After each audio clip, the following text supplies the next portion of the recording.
Hey guys, thank you for stopping in. I hope you are enjoying Dark Iron so far.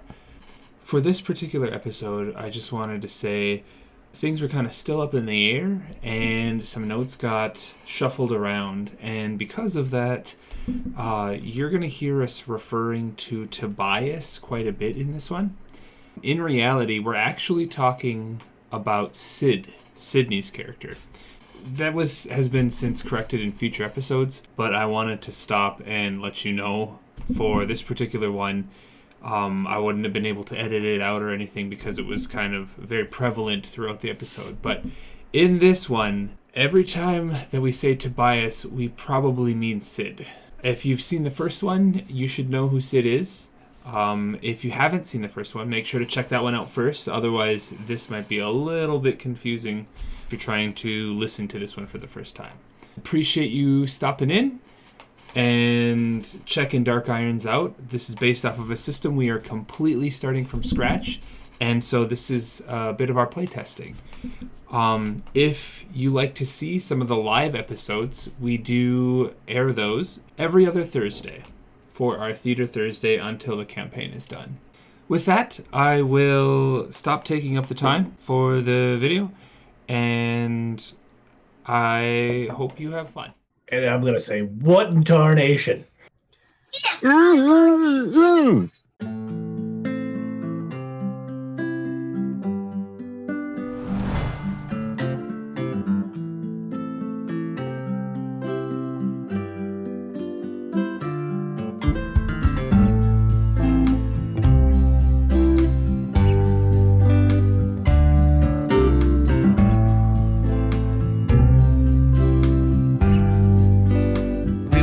Last session about half a day to Malsirew. You will most likely want to sleep one more time before you actually enter the gates itself.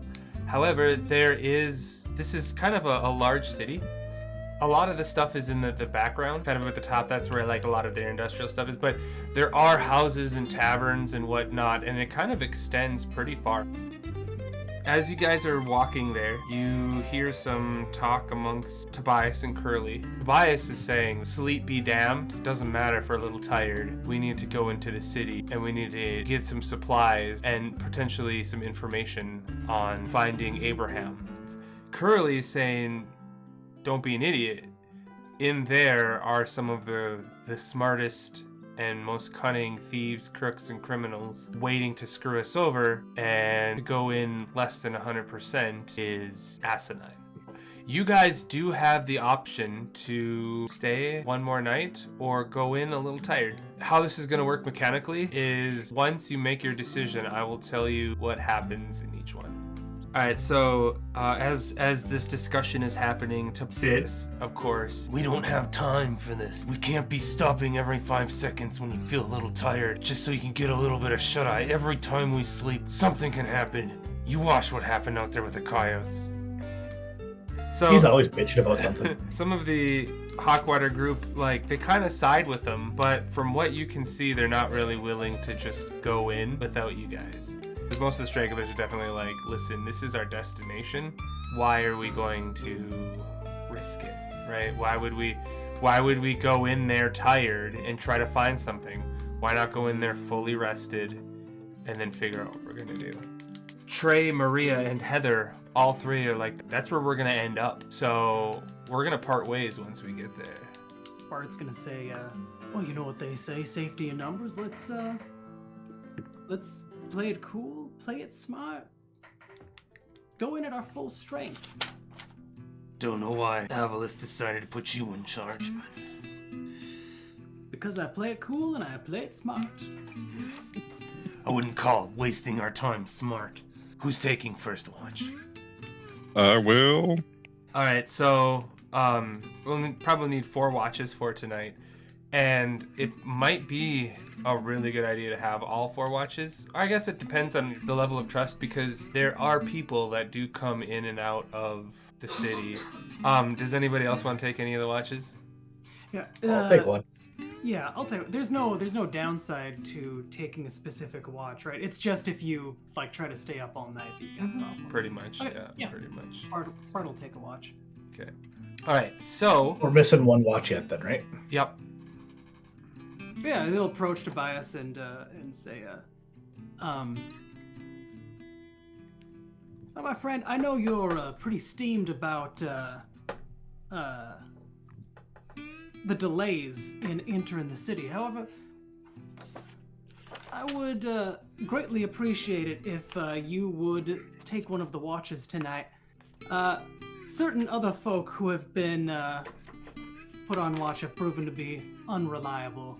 I need someone that I can count on, someone who is got a fire in his belly." So am I supposed to stay awake or am I supposed to sleep? Damn people can't make up your mind. But you know I won't let anything bad happen to the group. We lost enough already. Too many. I'll stop anybody from coming. Taking what's ours. Hurting our people. That's what I like about you, Tobias. You got He's just gonna squint. He doesn't know if he believes you. Go ahead and roll for the first watch. Oh, I got a 9. You see there's actually a small band of, looks to be like 6 or 7 people, demons, something, coming from the city, but they don't seem to be heading your way or paying you any mind or anything like that. Cool. I'll let them pass. So they actually kind of set up camp. Oh, they set up camp next to us? Not, I wouldn't say right next to you, but it's between you and the city.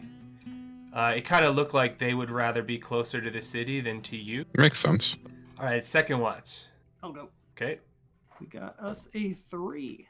I would totally let them know. Hey, demons set up. He points it out to you, and you see there's like a little flicker of a fire, but they seem to be like just embers now of the fire. They're not keeping it up or anything like that. You do not really see anything else, and it's pretty quiet. Your watch goes by fine. All right. Watch number 3. 9. You tell him about the people camped. Yeah. So Bart points to a direction in which there is no more light or anything from there. Doesn't seem to be any issues. You guys do see a small illumination and kind of a loud bang coming from somewhere in the city. Despite it being, like night, the city's definitely not sleeping. So Do we have a fire going? you do have a fire going, yes. I am watching from by the fire, I'd imagine. Do you want to watch from by the fire? No. Okay. I want to be away from the fire, so I'm harder to see and I have better night vision. Okay, so you feel, as you walk away, the night chill, and you kind of fade into the darkness a little bit. Someone would definitely have to be looking for you to know you're there. As your eyes start to adjust to the darkness, you do get to kind of a sense of gray. You can kind of see outlines on things, but it's definitely hard to see. About halfway through your watch, you notice a few people from down the area that you had come from. It looks to be a couple people. You can't really tell how many, but one of them is holding a torch.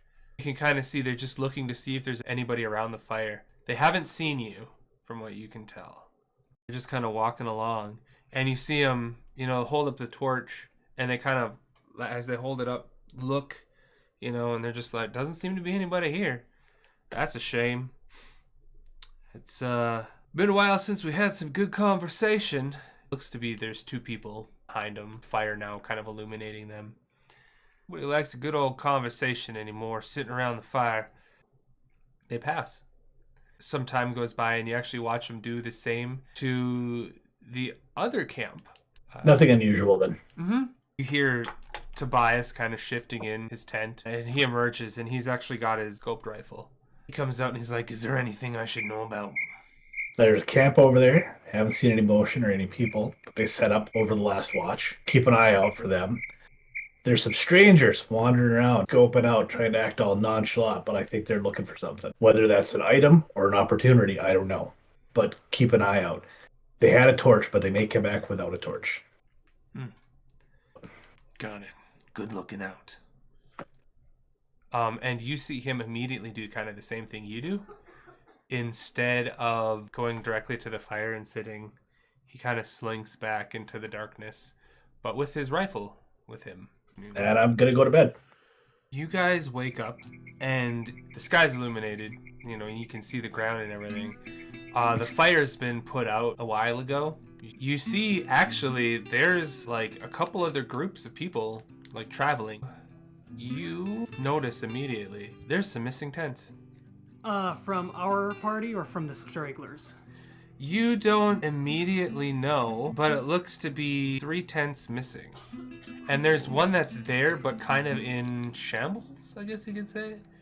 I guess Bart's gonna kind of look that over. He's going around trying to wake everybody up, and he says, "We got something interesting going on with a few of these tents. How about a quick roll call for who we got with us?" As you start saying this, and like people are like shuffling out, like, "Wait, what? What's wrong?" And there is actually within earshot a group of 3 people just kind of passing you. But Trey, Maria, Heather, Ace, and Kat come out of 3 separate tents. Ron comes out of a tent, and the only tent left is the one that Bill and Zeke were in. All right. So what's the strange thing that's going on? We got one tent. One tent in shambles, 2 missing, and nobody coming out of Bill's tent. All right. So I'm gonna walk They're over light. that one that's in shambles, and I'm gonna kind of gingerly lift up the flap, whatever the Sure. doorway is there, with one hand on my gun. And as you do, you see that everything inside, the packs and everything inside is messed up, and you find Zeke tied up and gagged. It looks like something happened last night. So at first I'm gonna wonder if this is any of my business. And I'm gonna say, what in tarnation? I'll take the gag off. Zeke, at some point in time throughout the night, you heard a little bit of shifting, and you're a little paranoid, so you kind of started to get up, but you figured it may have been Bill, you know, having to go to the bathroom or whatever. But that wasn't going to stop you from making sure. And you roll over to find somebody standing over you. And before you can open both eyes, you're smacked upside the head with a club and a hand over your mouth. You just feel another hit upside the head, and that's all you remember until you were just woken up by what in tarnation. Zeke, what happened? Some dudes are gonna die. Where's Bill? I don't know. I figured you'd know where Bill is. You were sleeping with him, weren't you? At this point in time, you have no idea who may have taken Bill, but nobody's off the table, especially considering that other people's tents are just gone. I also have the innate ability to navigate any living target without requiring conversation, regardless of when on Earth or in Hell. You are going to need a little bit of time, though. Okay. I just need a breather. Just, where's the whiskey? Assuming we have whiskey, I'm gonna hand him some whiskey, and I'm gonna stand up and look around like, okay, who are we missing besides Bill? You guys see the worried face of 2 guys and a woman kind of coming up, and the woman cautiously steps forward. Are you guys okay over here? Guys seem to be, and there seems to be some sort of commotion or something. Bart, this is on you, because Yeah. my first reaction is not the right one. Bart will perhaps try to divert their attention away from the disheveled tent with a tiny Zeke inside it. He's just gonna say, "Oh well, nothing too serious. Seems like a couple of our folks wandered away in the night. You didn't happen to see any unusual activity last night, would you, kind folks?" We're just on our way to the city now, but is everybody here okay? You can also do a conversation check at any point in time to see if you can suss out what it looks like she's trying to get. That is a 55. Yeah, so it would be a 60. That's a 59. You can properly read that she is just concerned to see if there's anything she can do, but it's definitely one of those, if there's nothing right away, she'd rather not get involved. She's trying not to get involved too much, but she's at least doing her due diligence of being like, if there's anything immediately urgent. Then I think he'll just sort of assuage any concerns she may have and say, "Oh, no injuries, just a few of our party members seem to have been over-eager in approaching the city and wandered off. We'll catch up to them later, I'm sure." Well, that's good. I'm glad there's no trouble. Lord knows there's enough of that around. Well, maybe we'll see you in the city. Safe travels, friends. And then they Safe. continue on. Zeke heard something being drugged, which we can kind of assume is Bill, right? You can Why don't assume we- you can assume whatever you want. I'm going to assume that it was Bill. Okay. It was Bill. So I want to like look around the area for drag marks. Maybe there was feet shuffling. See if there was a direction we can tell. Sure. After a few swigs of whiskey, Zeke, you already know they've probably taken him to the city. There's no reason to take him anywhere else, and there's no animal tracks for hauling mules or horses or anything like that. So they've taken him to the city. The problem is, that's where you were going to take him, and the city's kind of big. So you're supposed to do everything you need to do, and it would not look good to necessarily show up empty-handed. So Ron, you actually see some drag marks coming from the tent, and then all of a sudden, it looks like the drag marks stop, and they just turn into footprints. What's strange about the footprints is they're facing toward the drag marks instead of away from the drag marks. You notice those foot marks kind of start blending in with all the other foot marks, and it's really hard to tell where. Once they kind of get more on the trail or the path. All right, let's pack our shit up. Did you figure out where they went wrong? Okay. Yes, I did. You hear Maria. She's like, "What's going on?" And Curly goes up to Bart, and he's like, "Hey, I wouldn't be surprised if that sumbitch took off with Frankie and Sydney, and they went to the city first.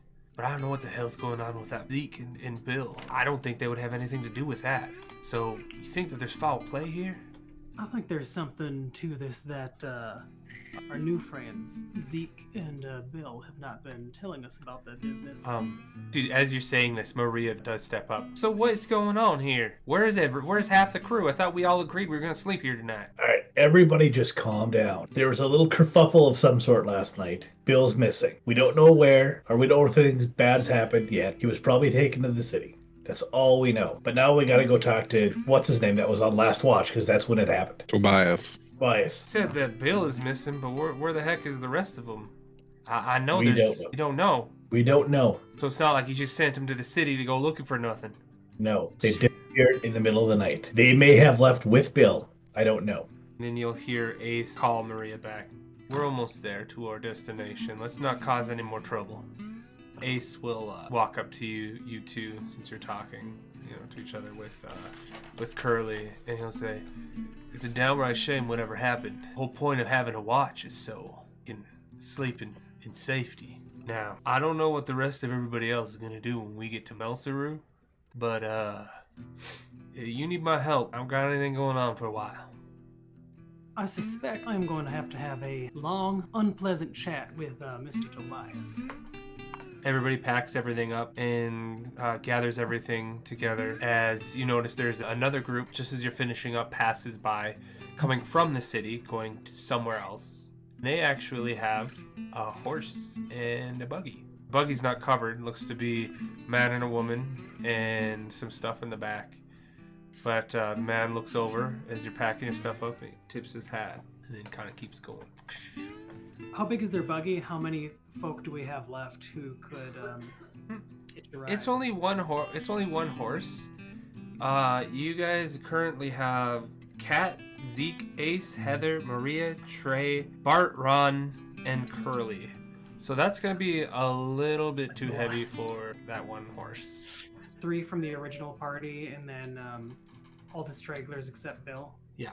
I suppose we'll just trundle along to the city then. Okay. So as you guys make your way to the city, you pass a couple more people coming out of the city. The people that were camped between you and the city are no longer there. Obviously, the fire was put out, their stuff was taken up, and you see their footsteps kind of looks like they went off away from the city. And you approach the outside of the gates. So there are a few ramshackle buildings, some taverns, people in the streets talking, beggars that are begging for favors. Like, "I just need you to go out and find my brother. If you can find my brother, I'll give you anything you can ask for. I swear, anything. I just can't do it myself." And so there's kind of a lot of this outside of the city. For the most part, people are kind of keeping to themselves or going to the taverns. As we're kind of going past all the beggars and favor askers, are any of them asking for food or money or something that would be easy for us to provide? No one's asking for food. Money isn't really a thing. It's just favors. Some of them are asking for booze. I was hoping to buy a little bit of information someone who might have seen Tobias strolling into town. But I feel like someone who is begging for whiskey is not a very reliable witness. Well, I think they could be trustworthy. I'll give somebody a little bit of my portion of whiskey. I'm going to ask him if they saw any strange... Well, that'd be a terrible question. Give him the description of Bill. Go ahead and roll percentage dice. 91. So as you talk to him, he says, "Well, I don't much pay attention to the people who come in and out. But maybe the guy that you're talking about was, he come in like maybe 5 days ago, I think. But I think maybe that was just somebody looked like him. But I think perhaps, you confusing me. You're confusing me with Big Charlie, cause see, he's got them here. I just got the stomach, for the whiskey. So, but I appreciate it. Very, very fine, man. I appreciate it. To fill me up. I like it. It's good, and Big Charlie probably be helping you with that. But otherwise, like maybe 5 days ago, I don't know. Where's Big Charlie? He where he normally is. Go spot. You find Big Charlie. Big Charlie can be the Big Charlie over there. Can you take us to Big Charlie? Well, yeah. I guess you won't follow me. I'll tell you Big Charlie for sure. But it's really rough. It's really rough on them legs. You got more whiskey, cause that's 2 favors, right? That's 2 favors for two whiskey. Right? Once we get there. Well, once we get there, well, you could have 2 more when we get there. All right, let's go. So he actually takes you to just outside of the wall, and you see a man sitting there on the ground, kind of a big guy, a very strong guy wearing a poncho. Big Charlie, Big Charlie, I brought you some. I brought you some company. Is a favor. I was doing favors again on the streets, not even stealing again, Big Charlie. And so they're gonna give me some whiskey, Big Charlie. And so the names are I don't know the names, but they are. And he actually starts describing Bill, and he's like, and that's his group. That's his group. And he turns back to you. Can I get the whiskey now? I did it. I did the favor. You don't want to owe me. You don't want to owe me. So I can get that whiskey now? Yeah, all right. And you see he is absolutely elated to have that whiskey. Some of you actually have seen this before, and you recognize this as sometimes when people don't sleep in hell and they are constantly bothered or things happen to them, they can be driven to this point. Some people just start out that way, right? But people can be driven to this point in certain cases. Of course, it's hard to tell which way this ended up, if he was just this way or if bad luck of events or something. But it doesn't really matter now, because you gave him his whiskey, he goes away, and you have Big Charlie in front of you. Hello, Mr. Charlie. Yep. Your eccentric friend there thought you might be able to help us out. He ain't my friend, but what do you need? Is this guy gonna try and screw with us if we ask a favor of him? Even, like, is this gonna be a thing where he gives us some small, borderline useless piece of information and then uses "you owe me a favor" to try and hassle us in the city? Go ahead and try to make a conversation check. I got me a 23. You don't know him well enough to suss out anything, really. He is not giving a whole lot. It's hard to tell what his shtick is. Hard to tell, really, what anything is with this guy. Because he's just sitting there, brim down. I feel that Charlie's going to respond better to me. Yep. So I'm going to ask Mr. Charlie there if he's seen Bill. What does feet look like? What is he wearing on his feet? It's a weird question, but Zeke probably knows the answer to that one. He's got boots. They're black with gold tips. So far this morning, 259 people left. 276 entered. Your description is a little vague. Well, Charlie, I don't think he was wearing boots. I think he was barefoot. He might have been being drugged. Well, there was 3 people come in with no boots. I don't think any of them was your man. Only one person left without boots. Now, not everybody who crossed these gates, of course, is walking. Maybe your man is one of them there potato sacks. What potato sacks? Many people sling things over them shoulders. A little out of my purview, but I can tell you, ain't nobody out of them 3 that came in, nor that one that left, be your man. I'm thinking maybe your man was carried. And if that's the case, that's gonna be a little above my vision. Not to say that you probably couldn't find him. You could probably find him. Hell, there's a man who pays people to find people. Might want to start with him. What you need from this bill anyway? He's my buddy. Your name then, if he walks out, so I can tell him you's looking for him. Tell him Zeke's looking for him. Zeke. Welcome to the city, Zeke. So I'm gonna go and take Zeke aside and ask, how confident are you that you can find? About 95%. All right, then we don't need Charlie or his weird friends. As you say that, a woman comes up. Sir, I hear you helping people out here. Might you spare some whiskey? I hear you helping people. I'm a people. I could use some help. All right, well, how much whiskey do we have? I would say you probably have like 2 bottles left, and it's not always easy to get your hands on a bottle, so you're kind of giving away gold pieces here. I'm gonna tell her, cup her hands, and I'll pour a shot in her hand. She cups her hands like this, and as soon as you pour it, she like immediately starts licking her hands, which look absolutely disgusting. You may have just sanitized her hands the most that they have been sanitized in a long time. But also, what's she gonna do? Die? Not forever. So, Yep. She's very grateful. And she pushes you up against the wall and starts unbuttoning your shirt. Favors for favors. Sir, you're so beautiful. You can let the rest happen, but it is in But public. Should have specified what your favor was, friend.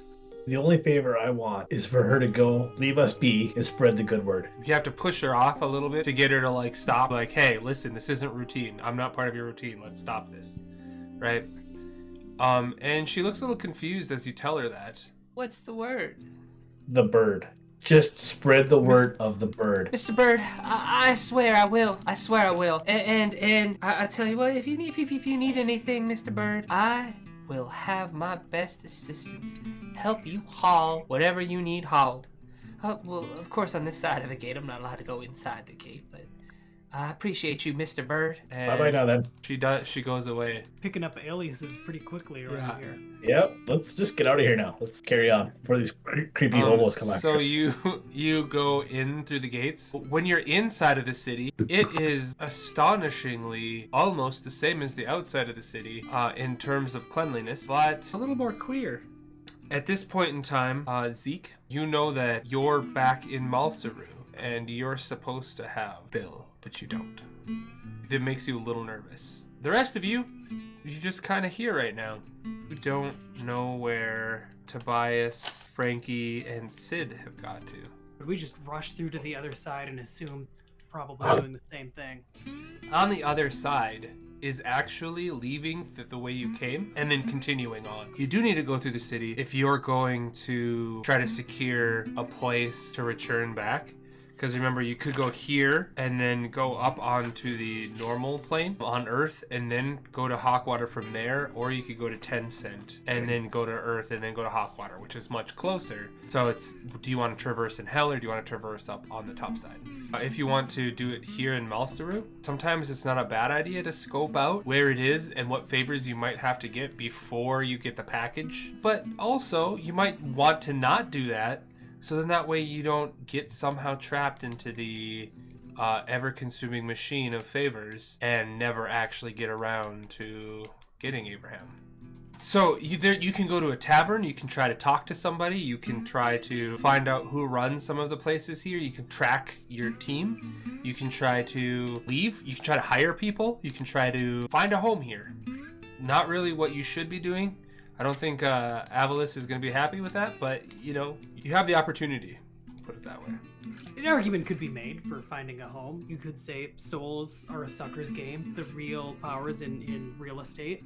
I'm gonna find Bill. Okay, so how do you want to start finding Bill? You know you can either go to a tavern, you can try to talk to somebody, you can go to the man himself who hired you, although you feel that probably wouldn't be a good idea to show up empty-handed. Tavern. I am just rip-roaring excited to converse with some locals. You watch as Zeke quietly, without saying anything to you guys, starts walking in a direction. Are you guys just gonna follow him? Yeah, we'll follow. Okay. Let's see where this is going. And in that particular time too, Curly comes up to you and says, "Oh hey, I think probably we need to check around to see if we can find the rest of our guys. I'm not saying we bring them back right away, but at least knowing where they're at. If them assholes go off on themselves, that's their call. But if they're in trouble and we didn't look for them, Avalis is gonna be pissed." Well, we could ask Big Charlie and describe their feet to them. Okay, you guys go to a tavern whose name is of little import to you. And That's a weird name for a bar. Of little import. Of little import. Do they import just a little bit? No, of little import Oh, to you. Then it's the number 2. And Oh, And a letter the U. letter. Letter U. And tell me the 2 is backwards. So, as you go in, this is a fairly standard tavern. It's kind of the same scene you would expect. There's people sitting around some tables. There is some tunes playing on a piano. Bum bum. There's some people playing what seems to be some game with coins or something, and there are some people just drinking kind of by themselves ominously. Then there's the barkeep, big burly man, just tapping a keg and pouring a glass, and you can see as he holds the glass, he's actually holding like 5 glasses up to the thing, and he's just kind of I'm gonna go talk to him. Tell him I got questions. sure. first thing is, Bart's gonna see if I recognize any faces. You actually see, not hiding at all, passed out in the corner, is Frankie. Zeke, do you want to ask your questions of the bartender first? You guys go deal with Frankie. I'm gonna go talk to Giganto over there. So who wants to do the conversation first? Sure. So you go up to the bar. You have a couple options of where you're going to sit. You can sit next to a man who is really dusty, really dusty, and not wearing any sort of hat. And as you kind of get closer, you see he actually has a couple horns, just barely sticking out of the front. Definitely a dark one. He's taking pride in being a dark one. There is a red-haired woman. Her hair is in a braid going from the side down over her shoulder, wearing a straw hat, actually overalls, and she's talking to a man sitting next to her who's also in a straw hat wearing overalls. Otherwise, there is a couple empty seats beyond them, and then at the very last one there seems to be an old crickety old man with a cane who is hunched over, looks to be a book or something, taking a sip of his drink every minute or so. Change of plans. I'm gonna go talk to the old man. So you saddle up next to the old man? Yep. I'm gonna ask when his book is. I don't know. The man gives it to me. I can't read, but I like the way it looks. And he goes back down. What man gives it to you? The bartender. I sit in this seat. And he says, "Here, it's got pretty." And it's got pretty. You are drunk, aren't you? Actually, I don't drink very often. I'm not drunk. I am just tired. Cool. I'm gonna describe Bill and ask him if he's seen that guy. He literally looks at you in the eyes, and you see closer. This dude's cross-eyed. There's a reason he thinks it looks pretty when it's just words, and so he just answers you, "I don't see much of anything at all." That wasn't really a yes or no answer to the question. I feel like you're evading. If I saw this guy you're talking about, I wouldn't have known it. But nobody talked to me of the name, sir. You get back to your book. That looks like an interesting read. And as you look over, it's literally the ledger. Will you roll me a conversation roll real quick, please? I got a 78. You notice immediately the page he's on is the guy that you owe bill to. And so you recognize that immediately. And this looks like this tavern is definitely in debt to it. Before we advance any further with this, we'll go over to the other group. You scanned the thing and you saw Frankie sitting in the corner. And you're about to go talk to him. And Trey kind of grabs you by the shoulder. Hey, I think we're going to take off. Me and the girls. We got some business to do. And we're where we need to be. I mighty fine appreciate you helping us get here. I understand that it would have been a hell of a lot harder without you guys. If we meet sometime in the future, maybe we can help you out, just like you helped us out. Indeed, a favor for a favor, as they say. I trust that our meeting was part of a higher plan. That's when Ace kind of steps aside. I don't really got any more business here, so I think I'm going to stick with you guys. If nothing else, I'll be the payment for them a favor. See if I can help you out. Appreciate it greatly. Cat kind of like darts back and forth between you and Trey and the girls as they're leaving. Choices. Heather's cool. And then Cat goes over to Heather. Ace is considering himself to be part of your guys' party. Trey, Maria, Heather, and Cat are no longer with you.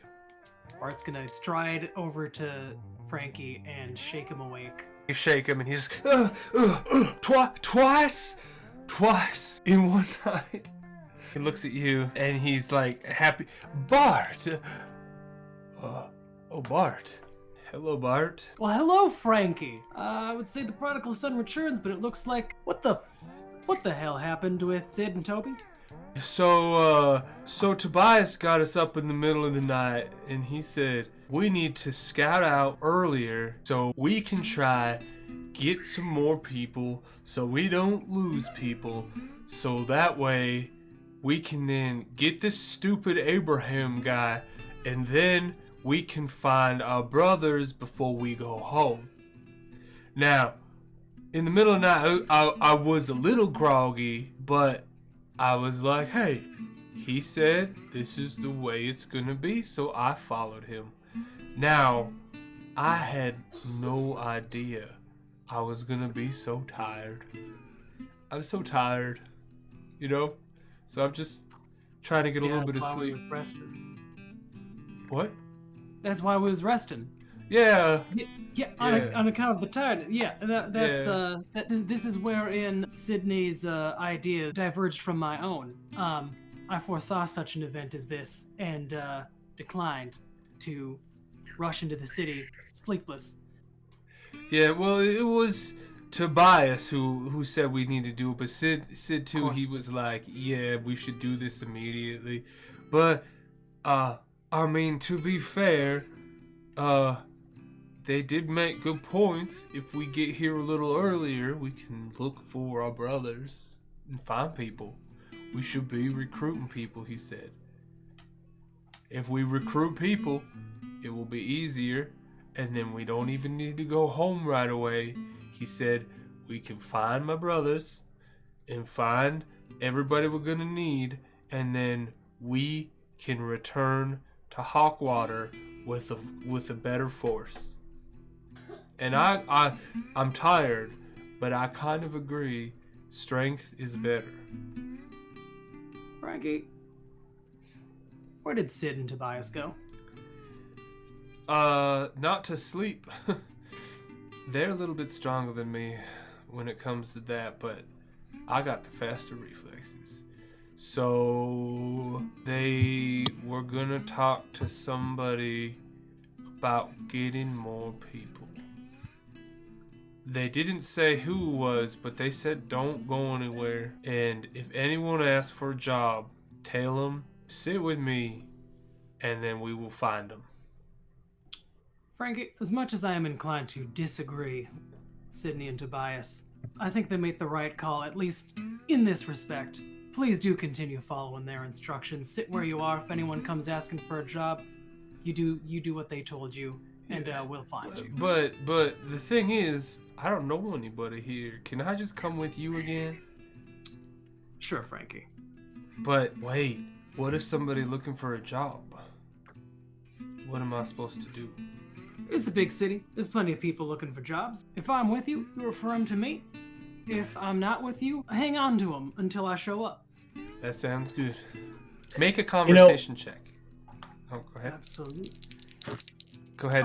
Oh, What were you gonna say, Jay? I was gonna say maybe we should just stay here and wait. You could. The words ring true as he says again, well, getting a force to go back to Hawkwater would be good. So we'll recruit people. You kind of read like a force to Hawkwater. That's a little sus.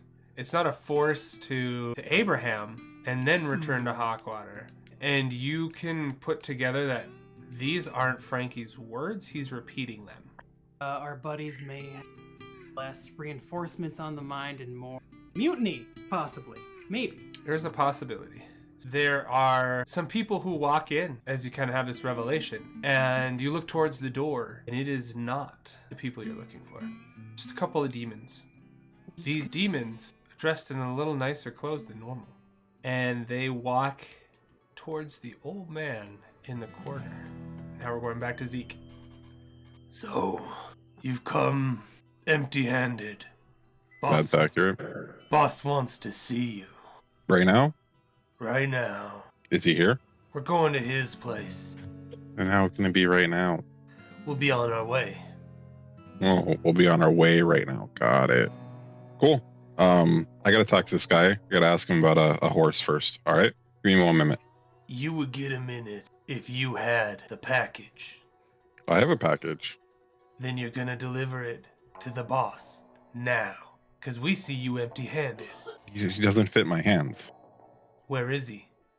In the city. I think he's using the bathroom, but I gotta talk to Jake Anto here for a minute. If I can have a little bit of privacy, it'd be fantastic. None for you. Get up. And you feel there is a gun pushed into your back. Okay. Do we see this? Mm-hmm. You don't really see the gun. You see them walking over to him. Okay, then I can tell that it's a tense conversation Mm-hmm. because Zeke's being a smartass like he does. You don't necessarily hear what Zeke is saying, but you absolutely can tell from the temperament of the guys and how he's resisting that Zeke is 100% being a smartass. Yeah. Like just the body language. Yeah. Sure. So then I'm gonna walk up behind the demon and I'm gonna put my gun in his back. And, then, And I'm gonna say, is there some sort of problem here with my friend? You're not gonna want to do that, fool. The other demon that's with him turns and looks directly at you, Ron, and says, you with this guy? No, he just looks like a friendly enough fella. I didn't want you guys harassing people. Well, maybe you came to the wrong place, boy. I was here first. You weren't even a sniff in your father's underwear when this place was established. Now, let me tell you, you don't want to get in the way of business of Fidrazors. We could all calm down and we can give Zeke time to do what he needs to do, or we could see how this plays out. It's up to you. But I don't have a gun at my back. The one that you're not pointing the gun to says, you're right. Pulls out a gun, puts it up against your head, and then says, but you got balls. I like that. And then puts the gun back, and then backs up, says to the other demon, your call. Old Spicy, please make a conversation check. 76? Yep. It's apparent that demon number 2 is going to let you do whatever you want to do. Demon 1 hasn't quite figured this out yet. Gonna say, well, and I'm gonna cock the gun. Bart is going to chime in and say, oh, well, you fine gentlemen are making your decision. Please do recall. Do be aware that it is 3 against 1 now that my colleague has been implicated in this here situation, and he is aiming his Derringer at whichever one Ron doesn't have his gun up against. Oh, so the one that backed off? No, it should be pointed at the same one. If he backed off, he'd be pointing at the one that's still potentially hostile. Correction, 3 on 1. The demon that has the gun to his back hasn't moved at all. See him kind of smile. If I die, they come bring me back like nothing ever happened. But we kill all of you, and we make sure you suffer. Just like Bill. And then the bartender, he's about to pull something out from under the bar. And then the demon that backed away, 10, let it play out. None of this is on you. This is the most action I've seen all morning. The demon, the one that had his gun to you, puts it back. What's a few minutes? An eternity. Ask your question. But I need some privacy. Yeah, I can't talk when you're here. It throws off my You chi. don't need anything. I'm gonna push the guy a little bit harder in his back. As you get pushed into the back, it pushes him forward a little bit, and he's just eyes locked on Zeke. If you're gonna do it, do it. How strong are the demon guys? You haven't had a chance to really assess, but their lack of fear of getting killed is a little concerning, but they could also just be stupid. I mean, could I knock him out? Not in one swoop. He probably would fist fight you, maybe. Well, I was thinking if I take my gun and just pistol whip him, on the side of the head, it would put him down. Yeah, with him being aware of everything, it would take multiple attempts. Zeke, go to your thing. We'll make sure this dude stays here. Okay, I'll be right back. Uno momento. I'm gonna try to get Giganto over on a different end of the bar. You have to shove your way past the guy because he's pretty big. The demon's pretty big, and he just stays there the entire time. Excuse me.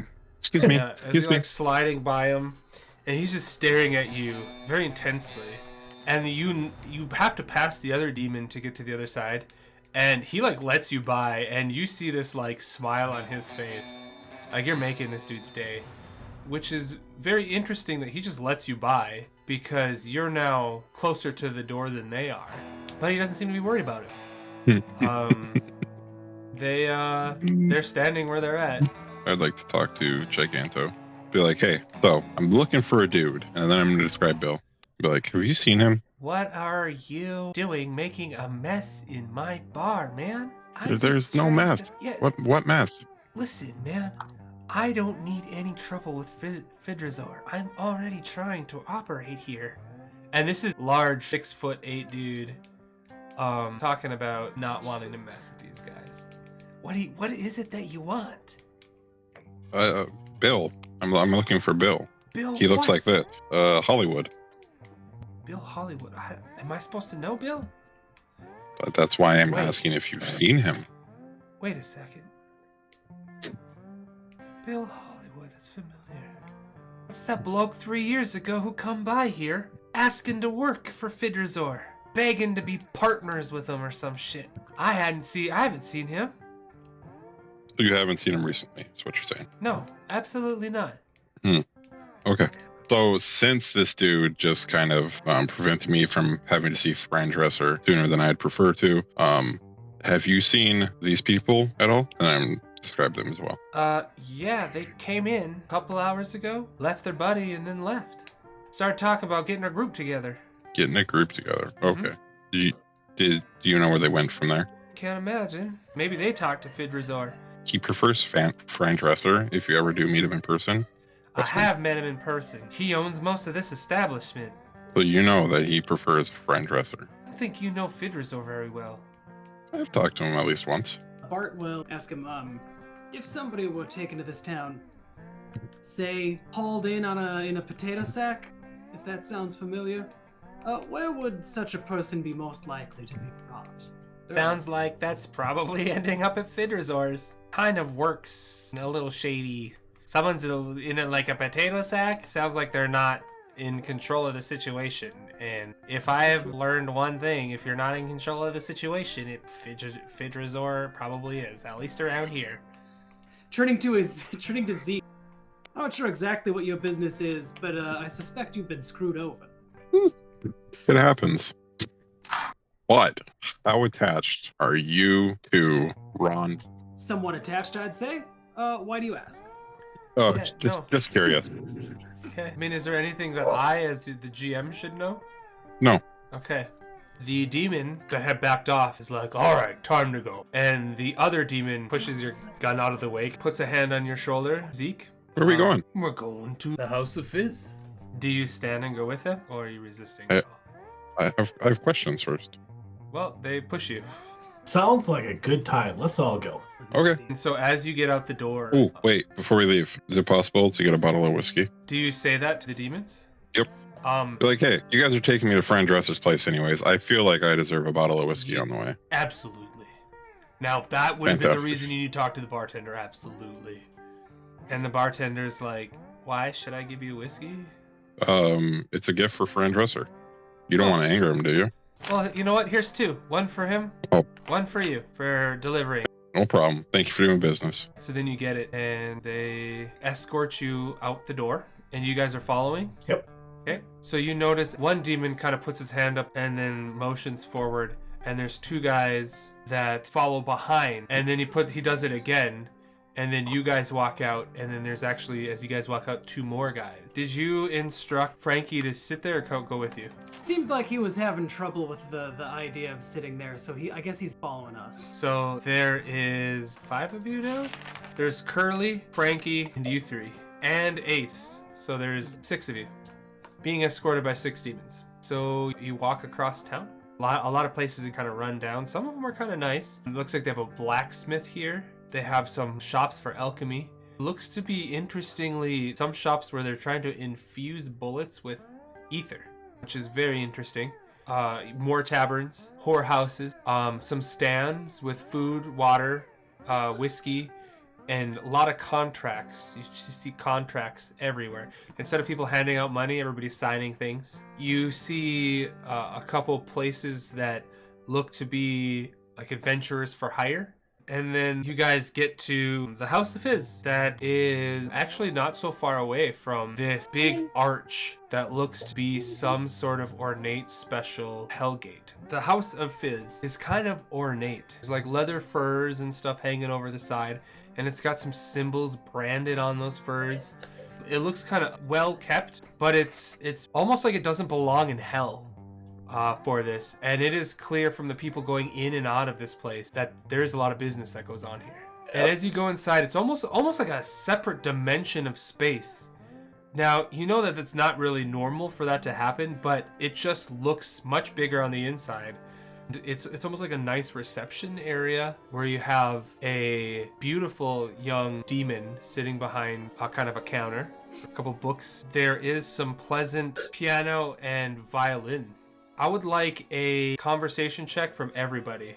That is 23? 13. I'm gonna use Bart's Orb of Reconsideration. So we'll do a 68. All right. We got 59 as the target.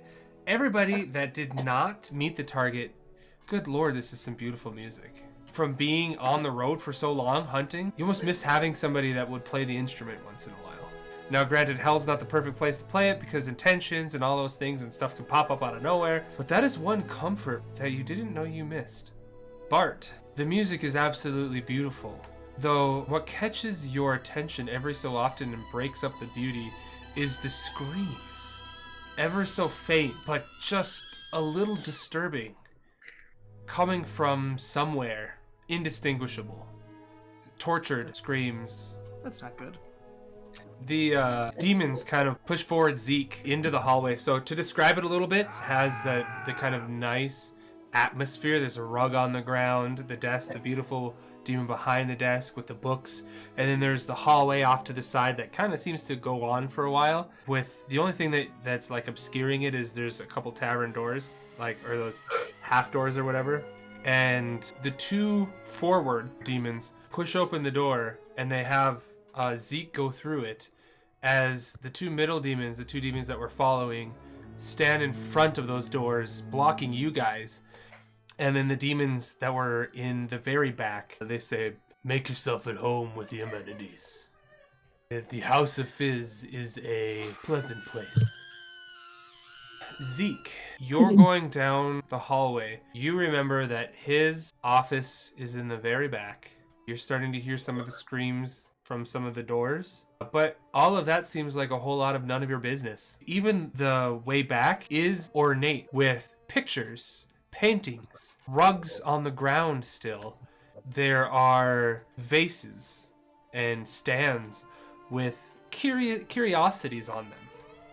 The office gets closer as you seem to be walking for like what feels like 3 minutes without anybody touching the door. It just opens up.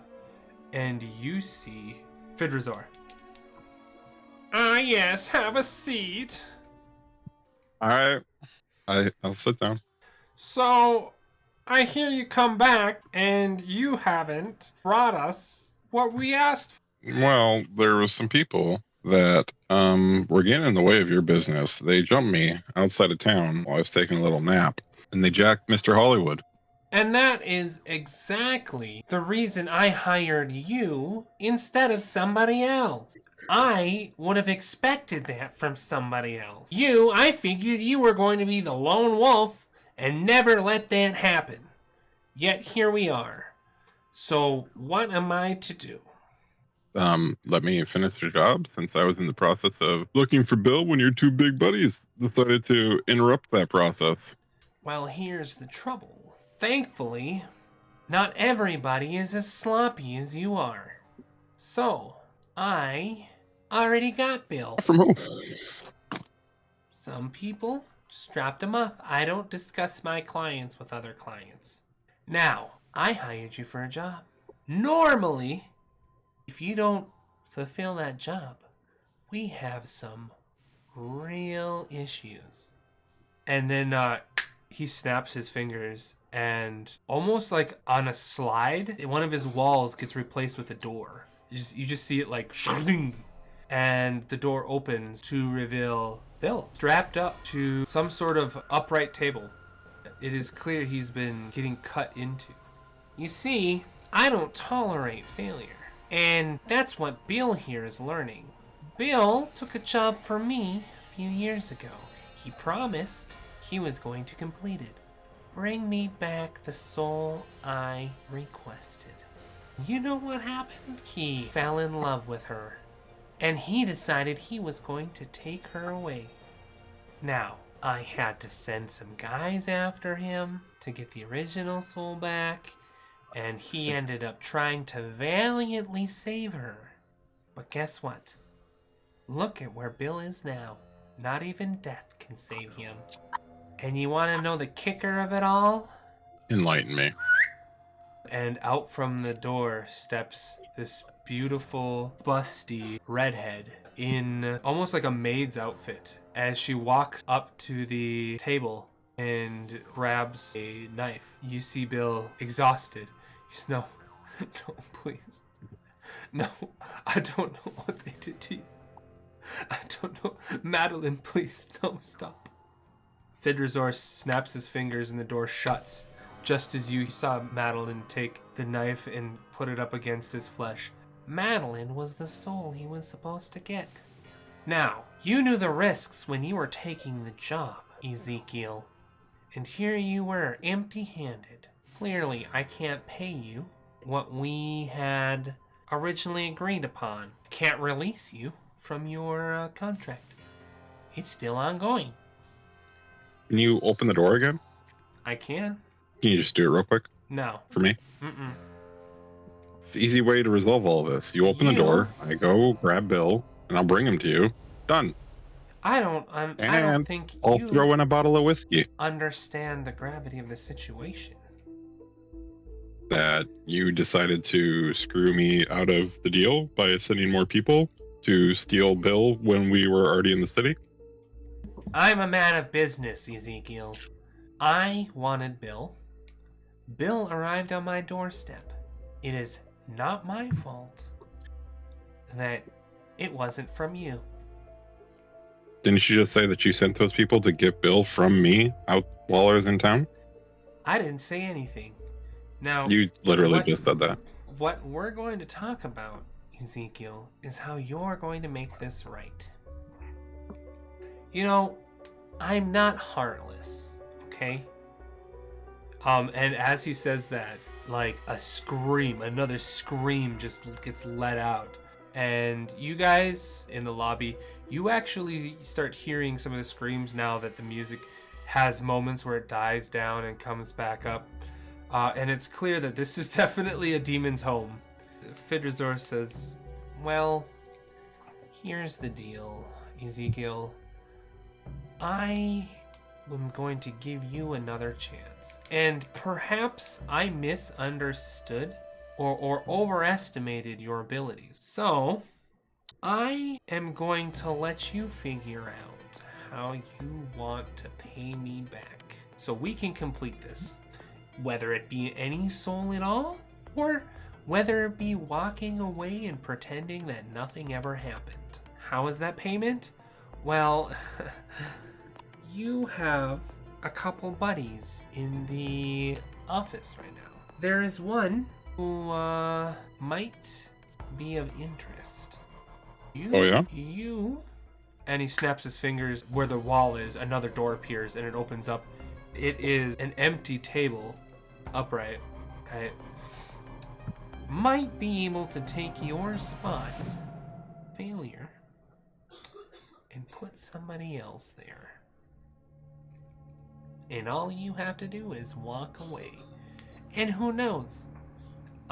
Thankfully, the people who brought Bill in didn't actually request the same payment you did. I think they must have been scavengers, honestly. It was quite paltry what they asked for. But that means that orb you're so desperately seeking could still be yours. Okay. I'm going to let you think about it. But first, I need a name. You need a name. I need a name to know who's going in that table in place of you. Tobias. Which one of them is Tobias? He's not here right now, but he's off. He's way better than either one of these guys. Trust me. I have multiple guys in my entry. Why would I go with Tobias? Think of it from a business perspective. Trying to kill one of these people might cause more issues than it's Who worth. said anything about killing? I didn't say anything about killing. I said injuring. Oh, okay, fair enough. Continue. Why are you getting all mad? Well, you're blowing this whole thing out of proportion. Tobias. What's the name? You said give you a name. I gave you a name. Which one of them is Tobias? You just told you to give you a name. The implication was one of them that's already in the building. There. I thought Now you- I've clarified for you. Give me a name or you're going in the room. Why are you changing that after we already had a deal? You said give you a name. I gave you a name, and now you're changing that. I thought you guys were all about these deals. Listen, the original deal was that you give me Bill. You didn't do that. I'm making the Wait. alterations. Which you also are the cause of. All right, But- now I need two names. Isn't there only two people in there? No, there's Ace, Curly, Frankie, Bart, and Ron. Oh, I really just want to be like Bart and Ron. I won't. The temptation is there, just so you guys know. I know. I see you struggling with it. I honestly don't know their names. Let me go talk to them real quick. So I don't remember the names. That's believable. All right, describe which ones, since they came in with you. I don't remember what they look like. It Since was a long time ago. You know how long it takes to walk down your hallway? this is a contract you have to complete. They seem to jump to your defense, which might be their mistake if you don't even remember their names.